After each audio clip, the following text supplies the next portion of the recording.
In my hand is a piece of cardboard with the potential to change my life forever. Because this box could contain one of the most valuable cards ever made. Something that has been valued in the millions. But why? What makes this piece of cardboard so valuable, and is buying a pack with a chance of winning a one-of-one card even legal? Well, to find out, we need to dive into what makes these so valuable in the first place and how they might be connected to everybody's favorite topic, illegal lotteries. Look, let me be honest about something before we even get into this. I think I might be a masochist, but it's not my fault. Look in that cabinet behind me, do you see it? This is my childhood copy of a Shonen Jump magazine I bought in 2005. On the cover, Yu-Gi-Oh! And the main reason for my current debilitating addiction to winning. And hey, this magazine is sick. It has some old Naruto chapters, and even a blow-in card that lets you order Obelisk the Tormentor.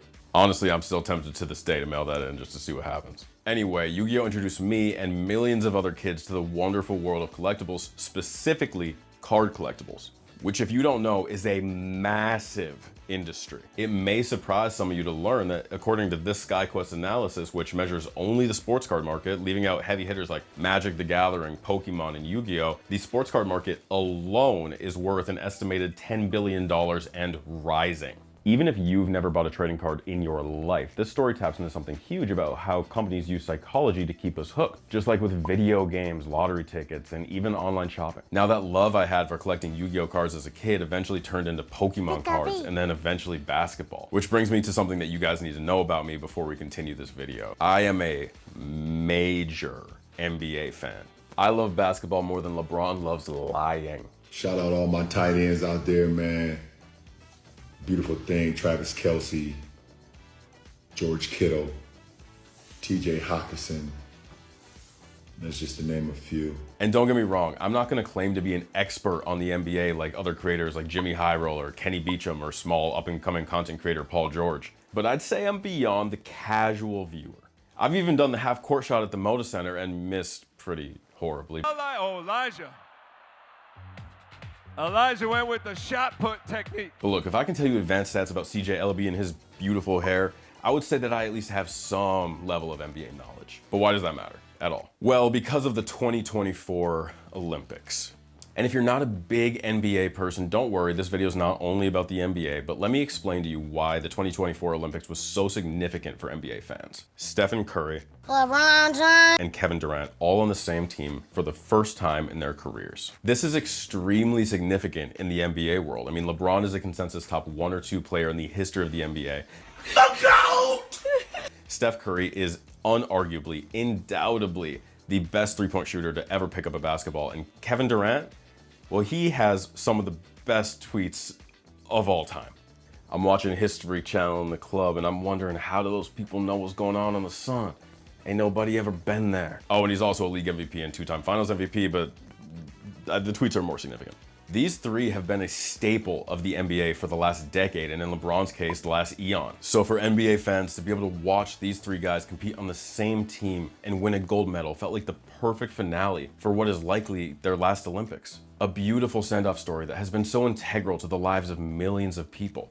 A send-off that will be remembered for so many iconic reasons. Steph's instant classic golden dagger, Ant's rise to superstardom, LeBron carrying the weight of Team USA on his back despite being a founder of the game of basketball. Oh, and my personal favorite reason, degenerate gambling for a card signed by all three of these legends after they won the gold in the Olympics. A card that will undoubtedly become one of the most valuable cards ever printed, a card that I am certain is worth millions. But here's the thing, the card market didn't always look like this. In fact, this is a pretty recent phenomenon where cards like this would be worth millions of dollars. The company behind this insanely valuable one-of-one Olympic card is actually the same company responsible for the first boom in the card market in the US. Topps is a company originally founded in 1938 under its original name, Topps Chewing Gum Incorporated, with its flagship product being Bazooka Bubblegum, introduced in 1947.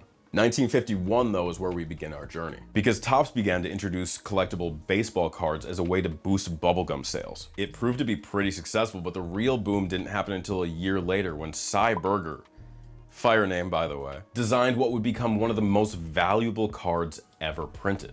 The Mickey Mantle rookie card, a card that sold for $12 million in 2022. Which, on that quick side note, I can't imagine making $12 million and then just being like, you know what? Baseball card. Actually, low-key, maybe I would. Because I get it. As a kid, it felt crazy throwing down my holographic Blue Eyes White Dragon to flex on some second graders. That rush is why I'm still buying cards today. The chance to open up my little book and be like, actually only 10 of these have ever been printed, so it's pretty extraordinary. But don't get me wrong, I love it. And I cover those psychological reasons why people love things like loot boxes and gachapon in this video, where I go to Japan to play pachinko. And if you haven't seen it, I'd recommend watching it after this. But in short, psychologists have studied the addictive nature of chance-based rewards. Opening packs triggers the dopamine response in our brains that's similar to slot machines or scratch-off tickets, which, according to this study about dopamine replacement therapy, dopamine has been a prime candidate for investigation of neurochemical abnormalities in pathological gamblers. Given its established roles in both drug addiction and rewarded behavior, it's the randomness of the reward that keeps us coming back. And I believe the same is true for trading card opening, which, as I mentioned, has been somewhat popular since the 1950s, but has boomed twice in recent history. The first boom was in the 90s with the introduction of TCG, or trading card games, which brought in things like Pokemon, Magic the Gathering, and eventually Yu-Gi-Oh! And it was at a needed time because the sports card market itself was on a downward trajectory. These TCGs introduced an entire new level to collecting: playability. The Pokemon trading card game. All the creatures, all the battles. This allowed collectors to not only flex how rare their cards were, but also in some cases get strategic advantages in the games that they love. This added some value to what was already a highly valuable market. A market that exploded in 2020 in part due to that pesky global health crisis. Suddenly, people were stuck inside pretending to care about animals for 2 months because they saw Tiger King and getting really lived up and existential because of Bo Burnham, but they were also reminiscing on the good old days, digging up their old hobbies, cards, games, and collectibles. Some of you were impersonating Kaiba selling off Gramps cards. I can't blame you, game is game, but like, bro. What's crazy about this time period is that the market grew by 142% in 2020 alone, according to eBay's report. And if you're chronically online like me, I'm sure that you remember in 2020 and 2021 seeing all of these YouTubers, celebrities, and streamers like Ludwig, Moist Critical, Logan Paul spending tens of thousands of dollars on Pokemon cards, Yu-Gi-Oh cards, Magic cards. Some of them just did it for the clip, while others did it because of potentially a horribly debilitating addiction. They say the happiest moment of a person's life is witnessing the birth of their first child. Now, I haven't had my first child yet, that DNA is still spinning around in my sack somewhere, but I can confidently say that it's a load of horseradish. There's an estimated 250 babies born every minute. That thing happens all the time. You know what doesn't happen all the time?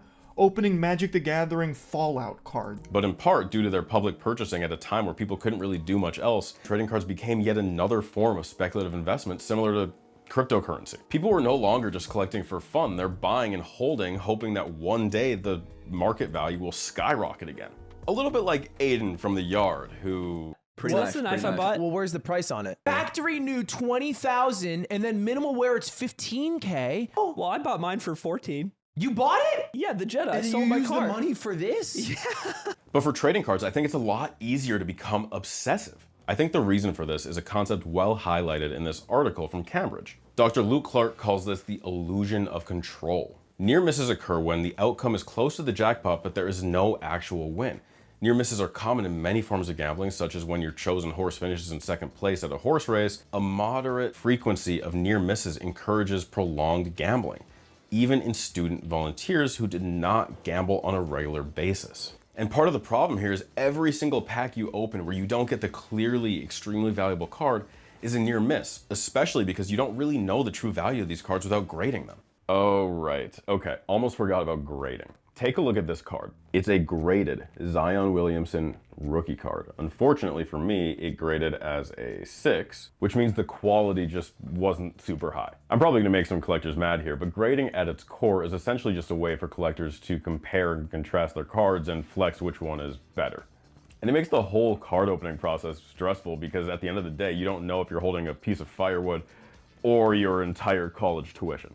Because in the process of grading a card's charisma, uniqueness, nerve, and talent, they look for a few specific categories: centering, corners, edges, and surfaces. And depending on how perfect all of those categories are, the card is graded on a scale of 1 all the way to 10. This determines a card's market value, sort of like how a car or a house will vary in value depending on its condition. And there's a few companies that are reputable who do this kind of grading. PSA, Beckett, SGC, and CGC. And in a way, this grading process kind of reinforces the idea of the near miss in gambling psychology. Like, just for a quick example of why grading matters, let's take a look at Charizard. A first edition holographic Charizard that's graded anywhere from a 1 to a 5 can be bought from the range of $100 to $600. Well, what if you had a Charizard card that was rated at a PSA 9? Well, then it's worth around $25,000. And what if it was perfect, a PSA 10? Well, then you have a piece of cardboard worth well over $200,000, which I know you know is wild, especially because a lot of these investors who buy these cards are never gonna sell them. So I asked my girlfriend, who not only has an economics degree, but also is the proud owner of a signed trading card of her favorite economist, to give a little bit more context to that phenomenon. Econ 101 time. So for this example, we are not going to be operating under the original economic assumption that humans are rational, because truly I don't agree with that, and I prefer to operate under the framework of behavioral economics. So for a use case, I'll use myself with this Robert Solow card that I bought back in 2018 for $10 on eBay with free shipping. He's my favorite Nobel Prize winning economist, and this card, since he has unfortunately passed away, is now worth $100 instead of $10. So rationally I would sell it and I would get a $90 gain. So why am I still holding this right now? Well, the answer to that is in prospect theory. So prospect theory is from one of my other favorite economists, Daniel Kahneman. It basically means that people make decisions based on their perceived gains and losses, not the actual outcome. So in this case, that has to do with some loss aversion. If I were to sell this card for $100 on eBay, that wouldn't feel like I was actually gaining $90. This is because of my emotional attachment due to the endowment effect, that since I own this, I don't perceive its value in a rational way. I feel like it's more valuable because I bought it and I've had it for a while and it's my favorite economist. Whereas someone like Elijah, who just heard of this guy today, would not have that same perceived value.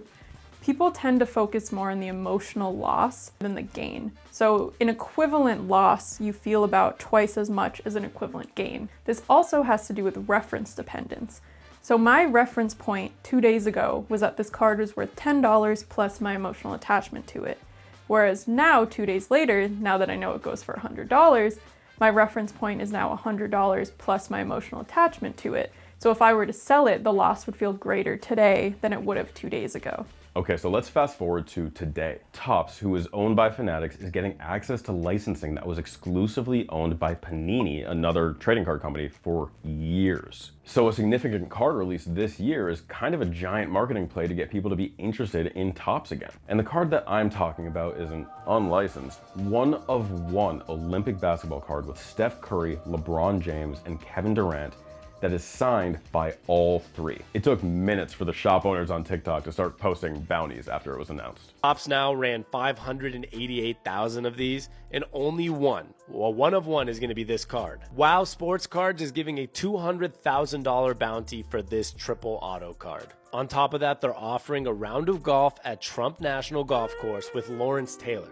Giannis put a $1 million bounty on this card. We've had Sports Card Collector put a bounty on this card and then up his bounty when people said it was too small. And this guy's got a whole room of collectibles for the USA men's gold Olympic basketball team. Followed up by a $300,000 bounty by a hobby shop in Tennessee called Grand Slam Collectibles, who have now increased the bounty again to $500,000. And to have a chance at winning this card, you would have had to have purchased the base version for $11.99 between August 10th and August 13th. And yeah, you heard me right. You don't even get a pack of cards for that $11.99 price. You just get this one single promotional card from Topps. And I bought 10 of them. What? Yeah, what? I know, I critique it. That doesn't mean I don't partake in it. I do encourage you to stay tuned for the video because I will be opening my 10 cards and seeing if they, in fact, change my life. But before we get into that, we do need to talk about another promotion that became pretty viral around the same time frame on YouTube. Controversy on YouTube? What?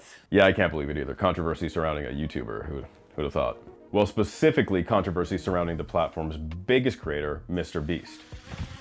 Sorry, I thought I heard a drone flying outside.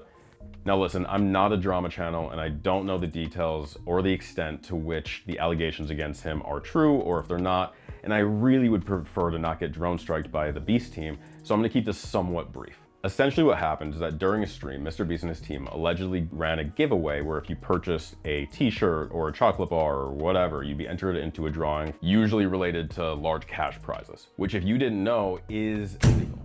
You can't do that, but call me ignorant, because when that news broke, I was a bit confused over the controversy.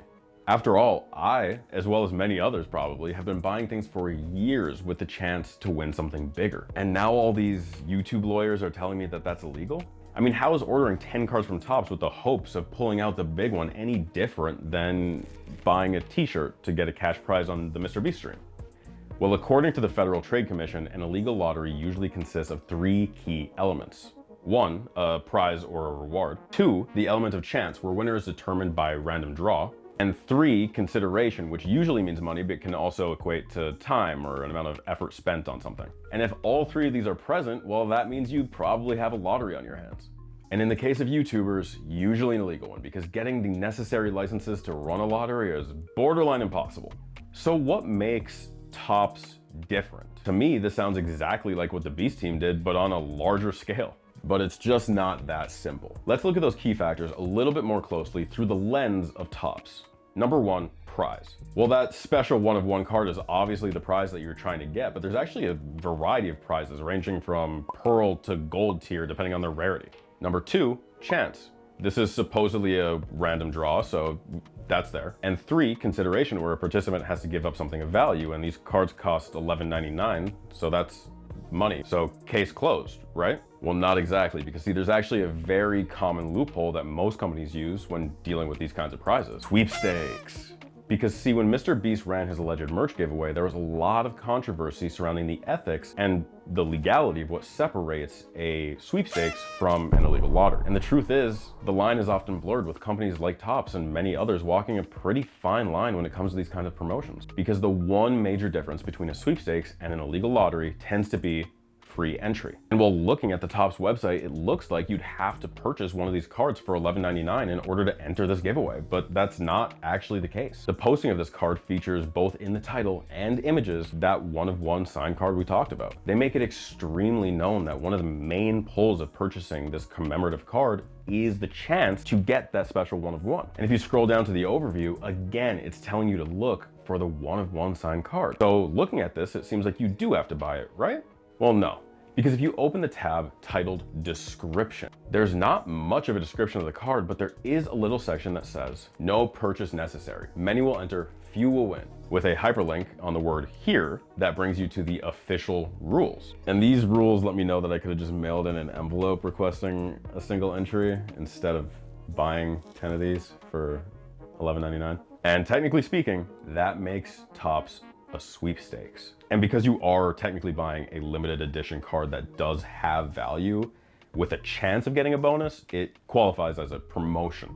But as I discussed in my video about getting a free vacation from a timeshare company, legal does not always mean ethical. And here's why I say that. The trading card industry at its core is based on collections and rarity. And you remember earlier when I said that these collectible cards became something of an investment in people's eyes? Well, that's kind of the problem. Don't get me wrong, I'm not sitting here on some high horse saying that we should ban trading cards. I mean, I'm a collector after all. What I do care about is being a mindful consumer and understanding that your innocent collection of cards is byproduct of a predatory business practice. So let's talk a little bit more about value and the idea of an investment, or maybe we should just call it what it is in this case, gambling. According to Pathological Choice, the neuroscience of gambling and gambling addiction, the attractiveness of a gamble often stems from our brain's overestimation of the likeliness of rare outcomes, like pulling a one-of-one card. The same neurological pathways open up when we gamble, whether we're at a casino or opening trading card packs or rolling loot boxes in a video game. That little thrill that we get, as discussed earlier, is dopamine that's exacerbated by that near-miss concept.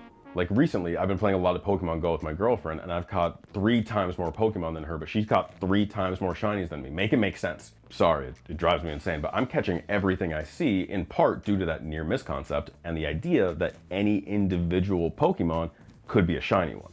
Because this entire industry at its core is promoting gambling-like behavior in order to run promotions on its other products, which is how the card industry started in the first place. It went from promoting bubblegum to promoting entire franchises. Pokemon, Yu-Gi-Oh, your favorite sports league, all of it. It's all tapping into that same psychological rush you get from gambling. Which has to be a little bit weird when you think about it. I mean, billions of dollars invested to bid for a company's rarest promotional material, which is just being used to bring awareness to its other revenue streams. And to me, it's not just the randomness or the potential addictive qualities that makes this troubling, but the way that these experiences are tied to IP. Again, like Pokemon, basketball, Yu-Gi-Oh, Magic the Gathering. Not everyone buys these cards just as a chance for a rare item. A lot of people buy these for what they represent. The people, the worlds, the creatures. And that was part of the issue with the Mrbeast controversy as well. A lot of the value held within these items is not just the rarity, but the emotional investment that people have in the franchises themselves. Companies have mastered tapping into that psychological dopamine hit, knowing that collectors are constantly chasing rare pulls and target cards. Where this becomes predatory though is where it's not just adult collectors, but IPs beloved by children and young adults. People who might not fully understand why they love opening those packs so much. Combine that with social pressures, online flexing culture, and emotional attachment to the IPs, and you've got the perfect storm for addiction-based consumerism. I can't even begin to fathom how much money the Pokemon company has made off of this stuff. I really think that's a big reason for the market boom of 2020. It's nostalgia mixed with FOMO and IP. Like when we talked about the value of TCG being affected by playability. You can very often see emotional responses in the market depending on how certain cards do at tournaments, with cards either skyrocketing because they won or plummeting because they lost. I mean, during that boom and to today, things got so bad that places like Target had to put a limit on the amount of cards that you could order as an individual person. Partially because they wanted to limit the ability of whales to just purchase the entire stock of the new card and resell it at ridiculous margins in private shops. Because that's how intense the demand has become. Kind of like me at the grocery store when I realize I've run out of the sweet, sweet peanut butter. Well, PSA, it's not just card manufacturers like Topps or the Pokemon Company. Like I just mentioned, local card shops play a pretty significant role too, because they will charge steep premiums on cards that you could have just purchased yourself if you got there before the resellers. Packs that will retail for $20 at Target will be $40, $60, $80, $100 at private shops. Now don't get me wrong, not every card shop or hobbyist is out there to exploit people. Far from it. Many of them are run by collectors who are in it for the love of the game. And many do carry rare items or out of print items that you can't find in big box stores. And in many cases, they're just as passionate as the customers that they serve. But some shops, unfortunately, take advantage of the situation, knowing that invested buyers, many of which are children and young adults, will pay exorbitant amounts of money for something they could have just purchased at the store for $20. And to me, that's where the ethical concerns come in. Because you're not just selling cards, you're selling the chance to win something of value, or something that's emotionally significant. And for many people, particularly younger buyers, this has a chance to spiral pretty quickly. So it should be no surprise at all that big time owners like Ken Golden have offered $150,000 cash just to let him resell that one-of-one Olympic card for you. Anybody who does a deal without talking to me first is gonna be the biggest regret of your life. I mean, Giannis Antetokounmpo even offered $1 million to whoever finds that card. He could be a freak on the court and on the shit, you know what I'm saying? Like, the value of this thing is all over the place. So how do we really know what it's worth? Or at least worth to the market? Well, in my opinion, that's by talking to hobbyists, shop owners, people who are passionate about cards and familiar with this industry. So on September 14th, 2024, I tried to do exactly that by going to Twin Oaks Card Show in Portland, Oregon. It's Oregon's longest running monthly card and collectibles show with over 46 vendors. We're at Twin Oaks, where there's a lot of trading cards and a lot of vendors, over 45 vendors. And we're going to ask them some questions about these cards. And I had one goal, to ask the people there what got them into collecting, how much they've spent, and how much they think that card's worth. But I ran into some issues. See, I'm kind of newer to YouTube, and I really hate the idea of just sticking a camera in people's faces, so I wanted to set up times to do interviews afterwards, and not many people were willing. However, I talked to a bunch of people who eventually brought me to Jeff. It was agreed upon by everyone that I talked to that Jeff would be the most knowledgeable about this specific topic. It's a love-hate relationship. That's a great piece for someone's collection and to enjoy and then pass along to the next person. But is that card worth $2 million, $1 million, $500,000? If I had $500,000, I'm going to buy a lot more Jordan inserts, Kobe Bryant inserts, all sorts of real, actually, cool, collectible, sought after cards rather than some just because it's never been done before. That to me just is corny. Yeah, we have to sell things, but I always lean to the side of, you know, the avid collector. While I was setting up the interview with Jeff, I was talking to another person who he was talking to at the same time, who gave me a tip that third overall pick in the 2023 NBA draft, Scoot Henderson, would be at a local card shop that same afternoon. And not only that, but that event would be sponsored by Topps, an opportunity I could not pass up. So I called up Cody, who you might recognize from my previous video, and told him to get ready. Now listen, maybe I'm a little bit naive, but I thought it would go down like Scoot would come in, smile, wave, sign a few things, and then bounce. But boy, was I wrong. First off, that place was packed. And on arrival, we were sardined into that shop. But after about 45 minutes of just hanging around there, because we showed up like 15 minutes early, everyone was escorted back out and told to form a line. And upon re-entry, we were each handed a little bag of cards with some raffle tickets and stickers. We were joking around how it's kind of similar like getting your first bump for free just so that you're incentivized to buy some boxes on the way out. And we really wanted to open these packs inside the store, so we fought our way to the only table with 2 open chairs, even though they were kind of mush against the wall. And at that table, with us, there are 6 total people. And it took them a little bit of time to get warmed up to us, but after they did, we started talking and having just good conversation. Like honestly, I had a great time just opening up packs and talking to them. Like I almost forgot why I was there in the first place. And I don't watch any baseball, but in one of the baseball card packs that they gave me in the big pouch, she pulled out a jersey insert, which I'll show you here. Ours of MLB, man. Whoa, I think I actually got something. Yeah, you did. Ooh, that's dope. And I'm gonna need stickers. And it was a gift. I know. Wow, that's awesome. And that felt crazy. Kind of like when I have a new unopened jar of peanut butter on my kitchen counter.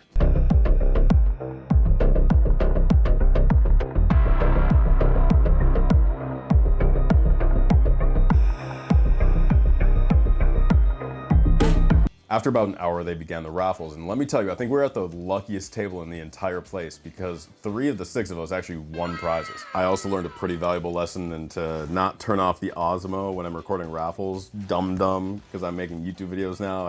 I'm missing all the good content. But after a while came the time for the final raffle. The one that they coined as the big wimp. 10 winners would get a special opportunity, and I still can't believe I turned off my camera because like that was the whole point. Especially because when they called the name of the 10th winner, it was Cody.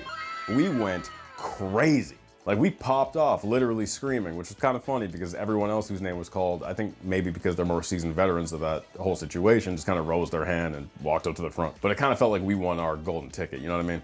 And this is when Scoot finally came out. Now again, I'm a big basketball fan, and because I live in Portland, I'm a big fan of Scoot. But beyond that, I've been a fan of his game since he was in high school. So being able to meet him would be pretty cool, but that's not really what happened. So after Cody won the raffle, without explaining anything, I just handed him the Osmo, which I guess he didn't know how to use, but come on, you can do better than this, man. Like, look what he did.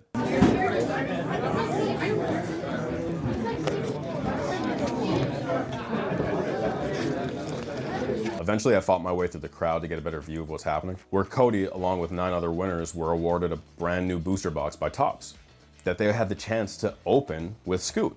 In reality, it just looked like 10 people leaning against a counter looking at Scoot, who was opening 50 of these boxes. But there was a fun little twist where if anyone pulled a Scoot rookie card or if they pulled an autograph, the store would give them a gift card. Sadly though, only 3 of his cards were pulled that night and none of them by Cody. And when that concluded, Scoot got up and they said he would finally go around and start talking to people, but what that really looked like is just kind of going around the counter and going to everyone. Hey, for me, I was like, dang, this is my chance to not only have him sign my card that I brought, but also just tell him how much I appreciate watching his basketball journey, which it went kind of bad. Okay, so you've been a big fan of yours since Carlton. I love your game, man. Yes, sir, gotcha. So yeah, it didn't really go as I imagined. I was just kind of like, big fan of your game, man. But hey, I get it. I misunderstood how the event worked, and I understand for him it was just a quick paycheck to stop in there, sign some stuff, and head back out. I don't blame him at all. I mean, it's not people's responsibility, especially if you're a celebrity athlete or YouTuber, to be the friend of someone who's a fan of you. It's not how it works. All in all, I had a great time at the event, and as it was wrapping up, I had this realization that sure, maybe I went there to see Scoot, but there was a great sense of community and a lot of great people that I met and made some connections with over the hour, 2 hour, 3 hours that I was there. Because what I found was a passionate community of collectors and hobbyists who really deeply did care about what they did. And again, I had a great time, but it's hard to not remember the kind of crazier side of this hobby. Because at the table behind us, there was a guy who was talking about how just the night before at that same shop, he spent $12,000 on just 11 hobby boxes. Now, I don't know what his financial situation was, but he's clearly a little bit better off than me. And if not, because $12,000, I don't care who you are, is a lot of money to dump in one day on your hobby. Speaking of which, brings me back to the degenerate gambling I planned on doing for this video. It's finally time for me to open the 10 cards I bought to see if I just changed my life forever or wasted $98 critiquing something. The time has finally come. As of recording this, it is September 11th, never forgetty, exactly 1 month after I ordered my Topps cards, which hopefully contains a signature from LeBron James, Steph Curry, and Kevin Durant. And yeah, I'm wearing a Cleveland Browns jersey, bear with me. But hey, I did bring a certified Damian Lillard jersey. I'm gonna strap over my shirt right now, so I'll be right back when this is on. Now that I look like a sports priest, I feel like I'm ready to finally open up these cards. And I'm excited. I mean, you can see behind me, there's a lot of different cards from a lot of different companies. And maybe I didn't make it super clear so far in the video, but I might sort of fall into the group that might be a little bit sort of addicted to card opening, okay? It's important to remember that even though I am about to pull the one of one card and change my life forever, the odds of me doing so are pretty low. And I could keep on yapping forever about the odds and the card and everything, but I think it's about time that we figure out if I actually win it or not. What if I did win it? Wouldn't that be crazy? Okay, without further ado, I'm gonna rip off this tape that was definitely hand placed. Oh God, I'm just ripping the... I feel paper. Is there anything else in here? There's nothing else in here. I think that's a bad sign for me. This is what we are rocking with. This is the packaging it comes in. Topps Now. I wish I had a heart monitor right now. I'm actually kind of freaking out. Okay, I only see one box. I feel like that's a bad sign. I don't think they put it in with the other cards. I'm pretty sure there's a separate insert if you actually won. How do I? Oh, my hands are covered in dirt. So this is what the card looks like. I mean, it's a really good quality. And it's fun. It's a cool little memorabilia card, but it's not worth $1 million and a flyout trip to whatever crazy guy's gonna pay that amount of money. I don't see any signatures at all or special edition limited prism counts. I think we struck out and wasted about $90 on this, but hey. How do you feel about your purchase? I feel like I got scammed. So what did we really learn today? Well, for starters, this is an insanely expensive hobby. Because whether you're buying cards for fun, for nostalgia, or you're just chasing that high, the reality is the odds are never in your favor. Like, I just spent $98 trying to get this card, and here I am, the same dude who turned $98 into something that probably isn't even worth my next impulsive 20-pound order from Taco Bell. That's the thing, right? Like, it's not just about the cards. Is it a fun pastime? Absolutely. Like I said, I'm a collector myself. Because regardless of your intentions as a hobbyist, collector, investor, Hannibal Lecter, it doesn't matter. There's still something deeper that's being tugged at psychologically. And companies like Panini and like Topps have the legal know-how to manipulate the psychology into ways that affect people that are similar to a lottery. Every unopened pack, every near miss is designed to keep us coming back for more because next time might be the big hit. And that brings us to the bigger picture here. This isn't just a niche problem of trading card collectors. It's a part of a much larger issue. It's about how mega corporations like Topps, Pokemon, or even YouTube creators like Mrbeast, whether he knew it or not, are leveraging these psychological tactics to keep investors interested and engaged in ways that far too often resemble balancing a tightrope between entertainment and exploitation. And to me, it doesn't matter if it's legal. The sweepstakes loophole is a common one that many companies have figured out down to a science. Like, legally, they're in the clear because they offer no purchase necessary options. But realistically, how many people are gonna send in handwritten letters just for a single entry? Or in the case of this card, open the closed tab, click the small hyperlink, and find that you can enter for free. The whole system is set up for exorbitant spending because of course it is. It's the reason why you have people spending tens of thousands to hundreds of thousands of dollars on these boxes just to get the same feeling they would get from going to a casino. So what is the takeaway? Well, for one, just be aware of how your interactions with companies and other powerful bodies affect you. And like I said, I'm a collector myself, and it would be wildly hypocritical of me to completely condemn something while doing it myself. I mean, I don't think there's much intrinsically wrong with card collecting other than the plastic waste it produces. But at the end of the day, it's up to us to be mindful consumers. It's not just about cards. It's about knowing how much companies, news outlets, movies, media, YouTube shapes our behaviors and how much power we give them to influence our lives. So with that in mind, love what you love, enjoy your hobbies, but remember, while the cards are in your hands, the house always wins. Oh, yo, and actually, if anyone finds that Olympic card, hit me up, because I'm trying to get in on that million Giannis was talking about, you know what I'm saying? Thanks for watching if you made it this far in the video, and if you were thinking to yourself, oh man, I really wish I could have had one of these limited edition special Olympic cards, well, you're in luck, because I am desperate to get my Instagram followers up. So if you want one of those, just follow me over on Instagram and DM me, and I will pick 9 winners. I'm trying to keep one for myself. And no, this isn't the lottery thing I was talking about the whole video. I wouldn't do that. I just finished talking about it. Oh, and special shout out to Giuseppe, who recognized me at Comic-Con. It's crazy to think that somebody recognized me in person from the videos I'm doing online. As always, I've linked a couple of charities and organizations that I support in the description that are just trying to make this world a little bit better of a place. Please remember to like, comment, and share the video if you enjoyed it, as well as subscribe and ring that bell if you haven't already. See you next time for our Halloween special. Tops, now, it's the moment. That's so stupid. I think just